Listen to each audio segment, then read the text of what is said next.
Good morning students. कल की कक्षा में हम लोग ने बात अठन्नी की चैप्टर शुरू किया था। अठन्नी मतलब 50 पैसे। बात अठन्नी की यहाँ पर जो शीर्षक के विषय में अगर हम बात करें तो पूरा जो चैप्टर है, पूरा पाठ है, इस 50 पैसे के ऊपर घूमता रहता है, अठन्नी के ऊपर घूमता रहता है। तो आगे बढ़ने से पहले एक बार हम लोग कल पढ़ाई हुई चीजों का पुनरावलोकन कर लेते हैं। तो कल हम लोगों ने देखा था कि रसीला नामक एक व्यक्ति था जो कि इंजीनियर बाबू के यहाँ नौकर था। आप लोग अपनी बुक का पेज खोल लीजिएगा, पेज नंबर 6 है, और हाथ में एक पेंसिल रखिए और एक नोटबुक और पेन साथ में रखिए। जहां पर जो कुछ भी इंपॉर्टेंट होगा उसको हम लोग अंडरलाइन करते हुए चलेंगे और जो भी प्रश्न निकलते होंगे उनको आप लोग नोट करते हुए चलिएगा। कुछ प्रश्न मैंने आपको कल भी दिए थे, आज पहले हम उनको एक बार डिस्कस करेंगे, उसके बाद हम आगे की पढ़ाई शुरू करेंगे। तो कल हम लोगों ने देखा था कि रसीला जो कि इंजीनियर बाबू के यहाँ नौकर था, उसका वेतन बहुत ही कम था। अच्छा, अब जो इसमें से जो क्वेश्चंस आते हैं जनरली पार्ट में से, उसमें चरित्र चित्रण आता है। तो जो मुख्य पात्र होते हैं, तो इस पार्ट की अगर हम बात करें तो इस पार्ट के मुख्य पात्र हैं, एक तो रसीला है, रमजान है और इंजीनियर बाबू है और शेख जो कि जिला मजिस्ट्रेट है, शेख सलीमुद्दीन। इन 4 पात्रों के ऊपर सारी कथा घूमती है। तो इन चारों पात्रों का चरित्र चित्रण आ सकता है। तो हम जहां भी जो भी पढ़ रहे हैं, हम इस बात का ध्यान रखेंगे कि किस पात्र के विषय में क्या चीज इंपॉर्टेंट आ रही है, यानी कि जो भी बात उस पात्र के चरित्र के विषय में बता रही है, हम उसको नोट करते हुए चलेंगे। कल अगर रसीला, मुख्य पात्र कौन है? रसीला। तो कल हमने जितना पढ़ा, तो रसीला के विषय में अगर चरित्र चित्रण आता है तो आप लोग सबसे पहले क्या लिखेंगे? कल जितना पढ़ा उस हिसाब से हम लिख सकते हैं कि रसीला जो था एक गरीब व्यक्ति था, लेकिन वो बहुत ही ईमानदार तथा आत्मसम्मानी था। आप एक ये चीज पॉइंट नोट कर लीजिए, आत्मसम्मानी। उसके अंदर आत्मसम्मान की भावना थी। ये बात हमको कहां से पता चलती है? जब आप लोग अगर चरित्र चित्रण लिखना शुरू करेंगे, मान लीजिए आपके प्रश्न आता है आपको लिखने के लिए रसीला का चरित्र चित्रण कीजिए, तो आप पहले तो 2 लाइन लिखेंगे कि ये किस पाठ में आया हुआ मुख्य पात्र है। उसके बाद हम उसके विषय में लिखना शुरू करेंगे। तो हम किस तरह से लिखेंगे, कहां से लिखना शुरू करेंगे कि उसकी चारित्रिक विशेषताएं निम्नलिखित है। एक बात ध्यान रखिए कि 9th और 10th में जहां तक हो सके हमेशा कोशिश करिए कि हम पॉइंट्स में उत्तर दें। पॉइंट्स में उत्तर देने से मार्क्स ज्यादा अच्छी तरह से मिलते हैं और ज्यादा पढ़ने में भी और आपको लिखने में भी और याद करने में भी आसानी रहती है। तो पहला इसका जो पॉइंट है इसके चरित्र चित्रण का रसीला का, वो क्या था कि कल हमने देखा कि वो क्या कहता है कि उसका वेतन कम था, उसके बावजूद वो नौकरी छोड़कर जाने को नहीं तैयार था, क्योंकि उसको ये लगता था कि यहाँ से अगर मैं चला भी जाऊंगा तो हो सकता है कि कुछ मुझे 1-2 रुपए ज्यादा मिल जाए वेतन, लेकिन जो विश्वास यहाँ मैंने अर्जित किया हुआ है मालिक का, यानी कि जो मालिक मुझ पर कभी शक नहीं करते हैं, कोई शंका नहीं करते हैं, मेरी ईमानदारी पर कभी उन्होंने उंगली नहीं उठाई है, तो हो सकता है कि दूसरे मालिक मुझे ऐसे ना मिले। हो सकता है कि मेरी ईमानदारी को मान्य ना रखा जाए, उस पर शक किया जाए, यानी कि वो आत्मसम्मानी है।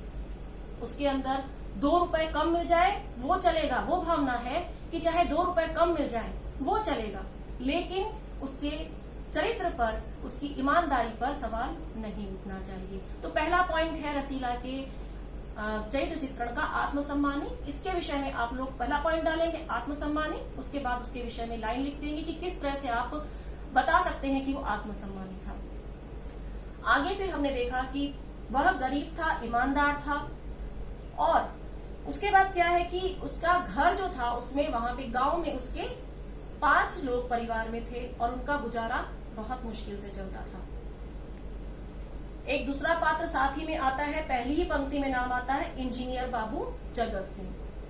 यदि जगत सिंह के चरित्र चित्रण के विषय में आता है तो पहली बात हमने कल क्या देखी थी कि वो जगत सिंह के विषय में हम ये बता सकते हैं कि वो थोड़ा सा कड़े रुख वाला था, यानी कि एक तरह से हम कह सकते हैं कि उसके अंदर दया भावना कम थी, क्योंकि वो जानता था कि उसके नौकर का वेतन बहुत कम है, वेतन कम होने के कारण नौकर परेशान है, उसका घर का गुजारा नहीं चलता है और बार बार नौकर के कहने पर भी वो उसका वेतन नहीं बढ़ाता था।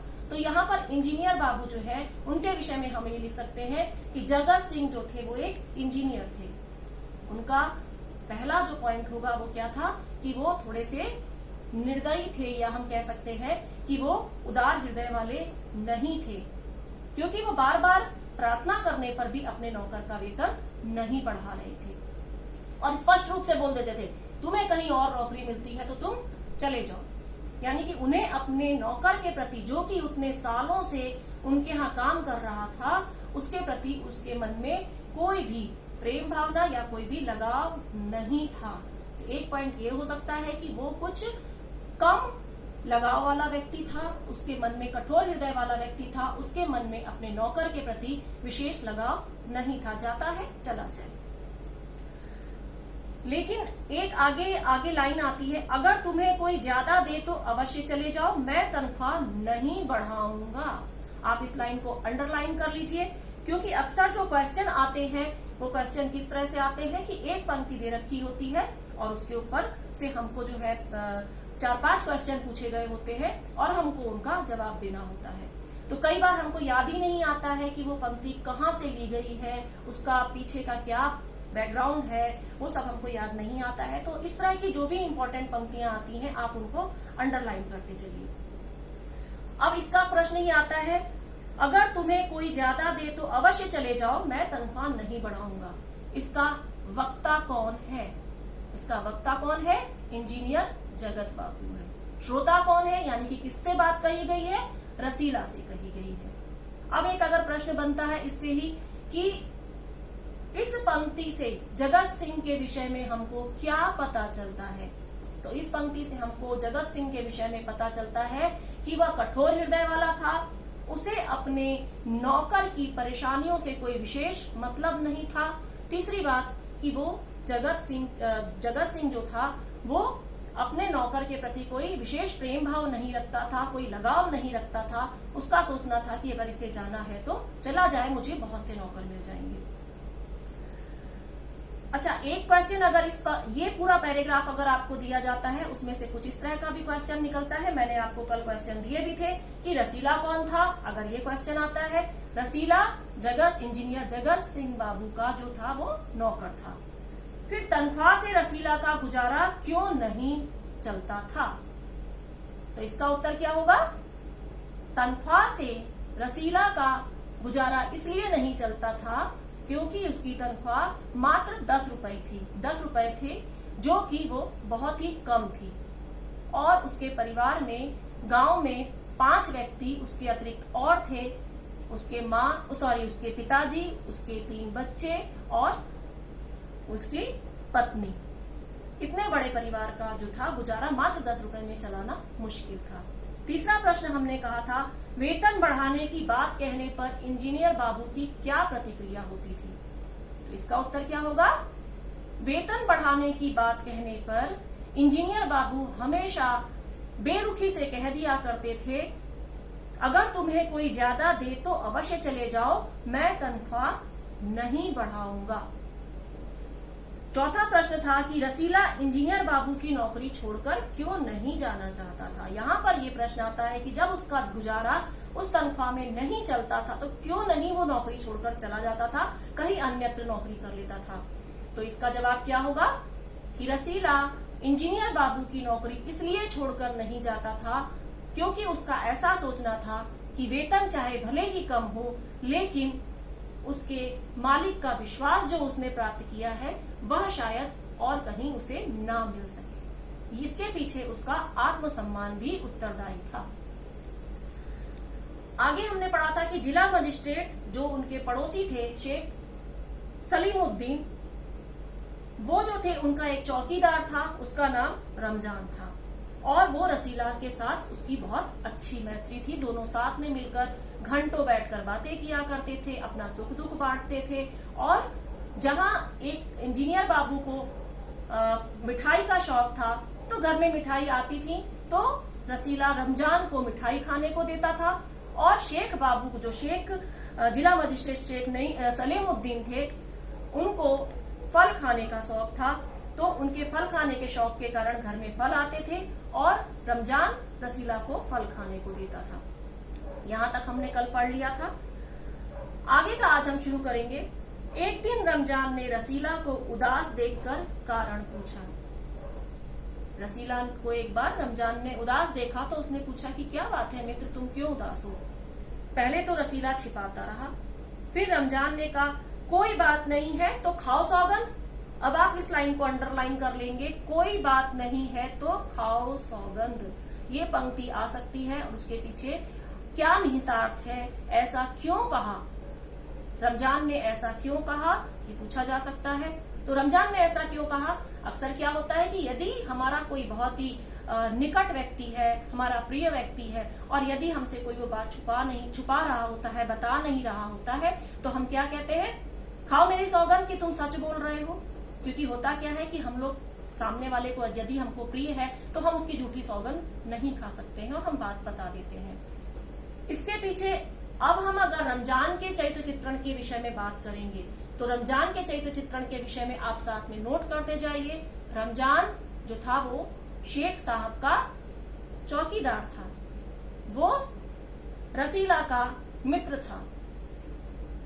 तीसरी बात उसके अंदर क्या आती है कि इसने क्या बोला है कि कोई बात नहीं है तो खाओ सौगंध। यहाँ पर हम क्या कह सकते हैं कि जो चौकीदार था यानी कि रमजान जो था वो एक उसका रसीला का सच्चा शुभ चिंतक था। वो जानता था कि रसीला कुछ बात छुपा रहा है और वह चाहता अगर वो सच्चा मित्र ना होता तो वो उस बात को वैसे ही छोड़ सकता था कि ठीक है नहीं बताते हो तो ना सही, मुझे क्या करना है। लेकिन उसने ऐसा नहीं कहा, उसने जोर देकर अपनी सौगंध दिलाकर भी उसकी बात निकलवानी चाहिए। क्यों निकलवानी चाहिए? क्या वो उसका मजाक बनाना चाहता था? नहीं, वह उसकी मदद करना चाहता था। तो यहाँ पर हम कह सकते हैं कि रमजान रसीला का सच्चा शुभ चिंतक था, उसका सच्चा मित्र था। उसने सौगंध दिलाने इसीलिए दिलवाई है क्योंकि वो जिससे रसीला अपनी सारी बात बता दे। रसीला बात क्यों छिपा रहा था? क्योंकि अक्सर होता क्या है कि व्यक्ति सोचता है कि मैं अपना दुख बताकर किसी और को दुखी क्यों करूं। जहां तक हो सकता है वो अपने आप से अपने दुखों को खत्म करने की कोशिश करता है। लेकिन कहा जाता है कि सुख और दुख बांटने से, सुख बांटने से बढ़ता है और दुख बांटने से कम हो जाता है। हम जब अगर कोई खुशी की बात होती है, अगर हम उस सुख को, उस खुशी के पलों को, उस खुशी की बात को दूसरों को बताते हैं तो हमारी हर बार वो खुशी बढ़ती जाती है। इसी प्रकार दुख जो है, हम दुख किसी के साथ बांटते हैं तो हमारा मन थोड़ा सा हल्का हो जाता है। क्योंकि यदि सच्चा मित्र है तो वो हमको कुछ अच्छी सी सलाह दे सकता है, तो उससे हमारा दुख कम हो सकता है। रसीला ने रमजान का हट देखा तो आंखें भर आईं। आंखें भर आईं इसको अंडरलाइन करिए, ये है एक मुहावरा। आंखें भर आई का मतलब होता है भावुक हो जाना, अंदर से दुखी हो जाना, उसकी आंखों में पानी आ गया, आंसू आ गया। किस हट देखकर? हट देखकर क्यों? क्योंकि उसको लगा कि ये इतना हट करके अगर मुझसे कुछ पूछ रहा है तो इसका मतलब कि यह मेरा सच्चा शुभ चिंतक है, यह मेरा कुछ भला करना चाहता है, इसको मेरी कितनी चिंता है। तो रसीला की प्रश्न ये है कि रसीला की आंखें रमजान का हट देखकर क्यों भर आईं? तो इसका हम उत्तर लिख सकते हैं कि रमजान का हट देखकर रसीला को उसकी अपने प्रति चिंता दिखाई दी और इसी चिंता को देखकर उसकी आंखें भर आईं। उस खुशी में, या कह सकते हैं कि उसका प्रेम देखकर उसकी आंखें भर आईं। बोला, घर से खत आया है, बच्चे बीमार हैं और रुपया नहीं है। जैसा कि मैंने बताया था आपको, हम लोगों ने पहले ही देखा कि उसके वेतन बहुत कम था और उसको घर का उनके गुजारा नहीं चलता था। उसे याद आया कि घर में मेरे बच्चे बीमार हैं। इस बात को याद करके भी उसकी आंखें भर आईं। तो उसने बताया रसीला को, रसीला ने क्या बताया उसको, रमजान को, कि घर से खत आया है। खत का मतलब होता है चिट्ठी। ये उर्दू शब्द है, विदेशी शब्द है। तो ये उसने कहा कि मेरे घर में पत्र आया है, खत आया है, मेरे बच्चे बीमार हैं और इलाज कराने के लिए रुपया नहीं है। इस बात को लेकर वो बहुत उदास था। तो मालिक से पेशगी मांग लो। अब जैसा कि हमने पहले बताया कि वो एक सच्चा शुभचिंतक था रमजान का, यहाँ पर रमजान का एक और चरित्र सामने आता है कि वह एक अच्छा सलाहकार था, उसका सच्चा मित्र था। उसने तुरंत उसको एक सलाह दी कि तो मालिक से पेशगी मांग लो। पेशगी का मतलब क्या होता है? पेशगी भी उर्दू शब्द है। पेशगी का मतलब होता है एडवांस। हम सैलरी अगर जहाँ पे काम कर रहे हैं वहां से कुछ एडवांस में सैलरी मांगना। तो उसने कहा कि तुम एडवांस में सैलरी कुछ मांग लो, पैसा मांग लो। कहते हैं एक पैसा भी ना दूंगा। यहाँ पर फिर से हम जगत सिंह के विषय में, उसके चरित्र चित्रण के विषय में लिख सकते हैं कि वह एक कठोर हृदय वाला व्यक्ति था।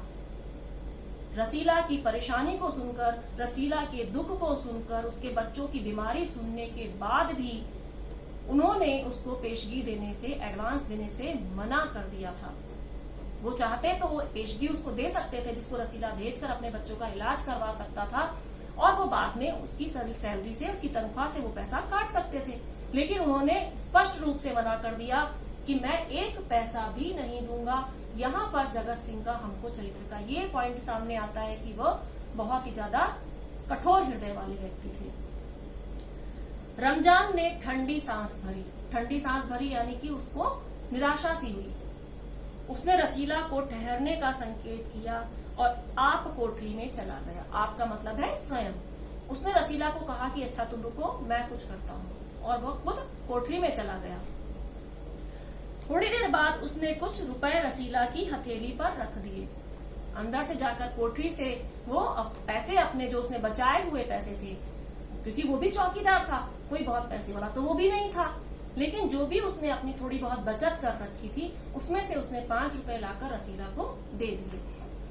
यहाँ पर रमजान के चरित्र का एक और पॉइंट सामने आता है कि वह सच्चा मददगार था, उसका सच्चा मित्र था।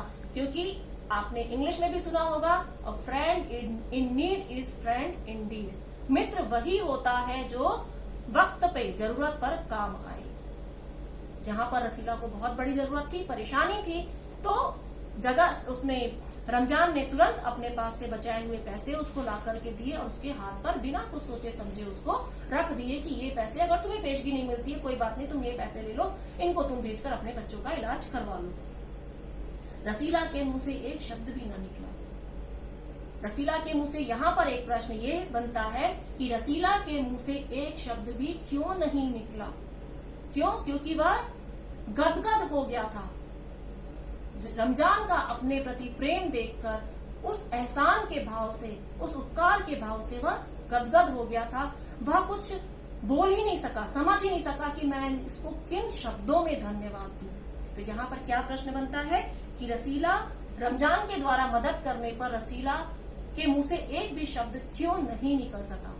ऐसा तो नहीं है कि वो कृतज्ञ था, कि वो एक थैंक यू तक नहीं बोल सकता था, लेकिन यहाँ कभी कभी ऐसा हो जाता है कि सामने वाले की मदद इतनी बड़ी होती है कि थैंक यू शब्द उसके सामने बहुत छोटा हो जाता है। रसीला को इतनी ज्यादा जरूरत थी, मालिक ने मदद करने से इनकार कर दिया था, वो निराश हो चला था, बच्चों की चिंता थी। ऐसे वक्त पर रमजान की मदद करना उसको अंदर तक छू गया, उसके हृदय को छू गया, और उस स्थिति में वह रमजान को धन्यवाद तक नहीं कह सका। उसे कुछ भी नहीं समझ में आया कि मैं इसे क्या कहूँ। वो भावुक हो गया, सोचने लगा, बाबू साहब की मैंने इतनी सेवा की पर दुख में इन्होंने साथ न दिया। ये जो डायलॉग है, बाबू साहब को की मैंने इतनी सेवा की पर दुख में इन्होंने साथ न दिया। रमजान को देखो, गरीब है परंतु आदमी नहीं देवता है, ईश्वर उसका भला करे। उसके दिल से रमजान के लिए दुआ निकली कि भगवान ईश्वर इसका भला करे। एक तरफ जगत बाबू है जिनकी इतने सालों से मैं सेवा कर रहा हूँ, इतने सालों से मैं नौकरी कर रहा हूँ, इतने सालों से मैं इनके यहाँ काम कर रहा हूँ, और इतने पैसे वाले हैं। रमजान तो गरीब था लेकिन जगत बाबू तो बहुत पैसे वाले थे।